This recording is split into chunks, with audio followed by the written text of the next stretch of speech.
ခဏတခါတလေအမြဲတမ်းအစားရှိတဲ့အချိန်နဲ့ပတ်သက်တဲ့စကားလုံးလေးတွေကိုထိုင်လိုမျိုးဝေမျှပေးပါမယ်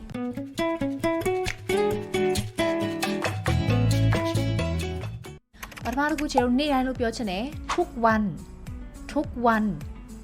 วันလို့သုံးလို့ရတယ်ကျမနေ့တိုင်း exercise လုပ်တယ်ကျမနေ့တိုင်းလေ့ကျင့်ခန်းလုပ်တယ်ดิฉันออกกำลังกายทุกวัน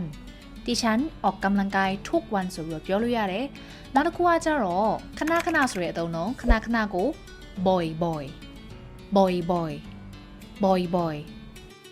သူရုပ်ရှင်ခဏတော့ကြည့်ရเขาไปดูหนังบ่อยเขาไปดูหนังบ่อยဒါမျိုးပြောလို့ရတယ်နောက်တစ်ခုတစ်ခါတလေบางครั้งတရက်တလေဆိုရင်ครั้งရဲ့နေရာမှာခြေလို့ one လေးထည့်လိုက်လို့ရတယ်บางวันတချို့တလေဆိုရင်ကြတော့ဘန်းရဲ့အနောက်မှာคนဖြစ်သွားမယ်บางคนဒါမျိုးလေးသုံးလို့ရတယ်ပေါ့နော်တီချေဆုနဲ့အတူထိုင်းစာသင်ယူခြင်းလို့တင်တန်းစုံစမ်းခြင်းတဲ့သူတွေက TikTok ကဆိုလို့ရှိရင် contact X လေးကိုနှိပ်လို့ရတယ်ဒါမှမဟုတ်လို့ရှိရင်တီချေတို့ bio မှာရှိတဲ့ link လေးကိုနှိပ်ပြီးတော့လည်းစုံစမ်းလို့ရပါတယ်တကယ်လို့ Facebook ကဆိုလို့ရှိရင်တော့ patient messenger ကနေပြီးတော့ဆက်သွယ်လို့ရပါတယ်ရှင်